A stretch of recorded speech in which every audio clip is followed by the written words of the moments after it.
Welcome to the Deep Dive. Today we're getting into something pretty specific, a unique role inside an online marketplace called MKT Sharks. That's right. We're focusing on understanding what they call a shark.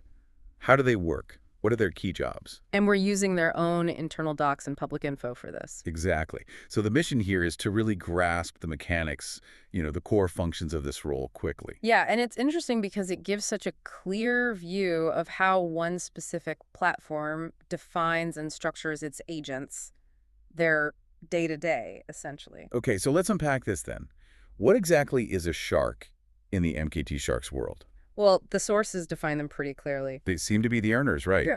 The agents who subscribe and use the platform to book property appointments, drive deals. Precisely. And the official definition, like straight from their terms and conditions, it says they're subscribers under the Shark plan. Ah, okay. So that plan gives them access to specific features and services. Yeah, it's defined right from the start, tied directly to that subscription.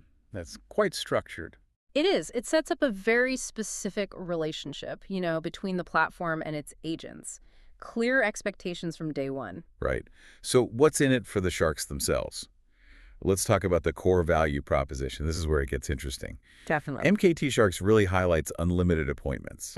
That seems to be a primary benefit. Unlimited, yeah. So they can book as many as they handle, basically, using the platform tools. And they also push the idea of instant booking. Fast scheduling seems key. It does, offering unlimited instant appointments. Well, that's a powerful incentive, isn't it? For sure. It's clearly designed to maximize agent activity, keep things moving fast in the marketplace. Which makes sense. But it does raise the question, right? What kind of back-end structure do you need to actually support that kind of volume smoothly? That's a really good point. And the sources do give us some clues on how they manage it, especially the communication part. Okay. Communication for a remote force. Crucial. Exactly. So how do these sharks stay connected? The docs detail required channels. There's a dedicated WhatsApp Sharks channel. Right. For platform news, probably announcements. Yeah, news, live sessions, training updates, all that. They also mentioned a Zoom channel and live sessions in the plans flow for real-time stuff. A layered approach then. WhatsApp for broadcast, Zoom for interaction. Seems like it. That points to the platform really needing to keep this remote force engaged, doesn't it? And consistently updated. Absolutely essential in a dynamic market. Yeah, you need everyone on the same page, especially when things change fast. So let's walk through the actual day-to-day then. What does a shark do, according to the site? Okay, the flow seems pretty clear. First step, subscribe. You got to sign up for that shark plan we mentioned. Right, through the plan's flow. Step 1. Then step 2, join the channels. Get on that WhatsApp group, the Zoom channel. Stay connected. Makes sense. Get integrated into the comms structure. Next up is working the listings, using their listing catalog. Okay, so accessing the property data. Yeah, and they give a specific example, actually.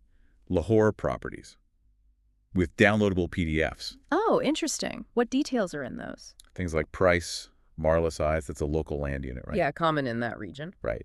And booking percentage, installment plans, all the key data points. So pretty detailed info for qualifying prospects. Exactly. The goal is qualify and then book those appointments.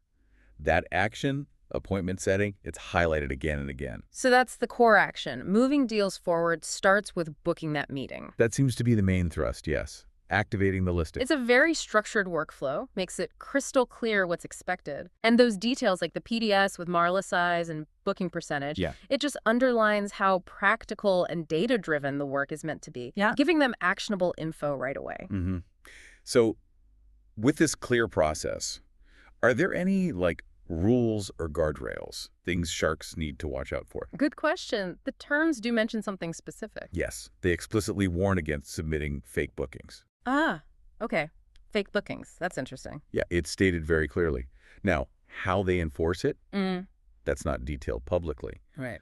But the rule is prominent. Right. And they also reiterate, that access and all the benefits depend on having an active subscription, pay to play.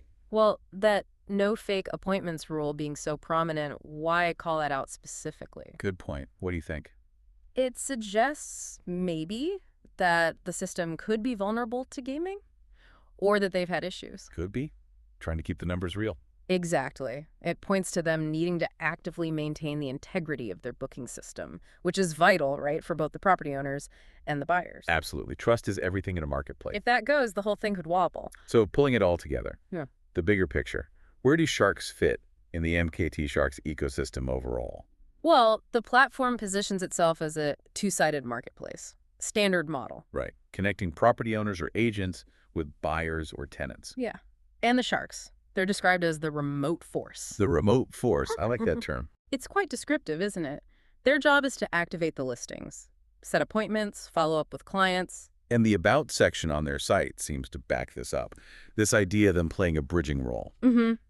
That concept, the remote force, it really highlights a modern take on sales, on client engagement. Using tech to connect people. Exactly. Leveraging tech to connect buyers and sellers in the real estate market, potentially at scale, their role seems pretty central to making that connection happen, turning listings into actual opportunities. Okay, so we've really unpacked the MKT Sharks shark role quite a bit here. Yeah, we've covered a lot. From the definition, the subscription link, the value proposition, those unlimited appointments to the communication channels, the day-to-day workflow. The rules like no fake bookings. Right, and their key place in the whole ecosystem as that remote force.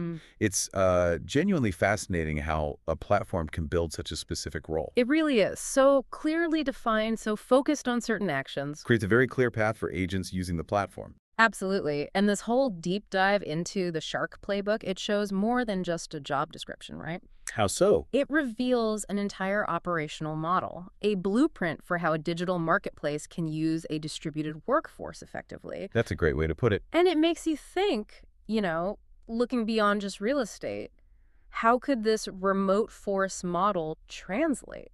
To other industries. Yeah. Industries that maybe still rely heavily on traditional in-person sales or interactions, could this model disrupt them? And what new challenges or maybe new opportunities would pop up if they tried? That's a really interesting thought to end on. How far can this model go? Something for all of us to consider.